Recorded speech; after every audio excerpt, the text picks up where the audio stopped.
ati follow ifif nagote ani si deebise garu ifif assalamu alaykum jettin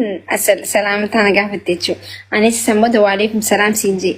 bakka wata kawalin barreese instagram tele si na dubbise fe ani len deebise na yasi gafade na barreese yaldi datemo mali fi cha assalamu alaykum jetti atbar baro ifan gahasa o midarato fanni asfidda suta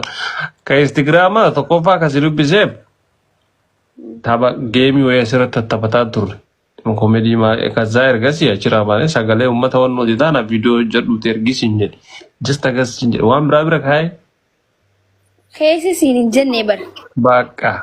tambo da dake ana foli oso khaysan walin hasain walu naso nu khaysan walin barreesnu garu namni sura khaynya oli gadu seto ofani beita namni walitti annu namni kan nagafati qoy isa walina ara khaysanu ana fi nuri nasu video ma kana rawal arkina male tilas nasu namni heddu oromon to sura ustet waliget walitti nuhite gad olgad nugote chu gafsaniti karum video ta ko jirawar mali badde isafuti badde sinjenter sundu matana milema Tore takshu amatta kana te jirama ya amanta mata karesu ya yoro mabade jeddu bikki jede dufu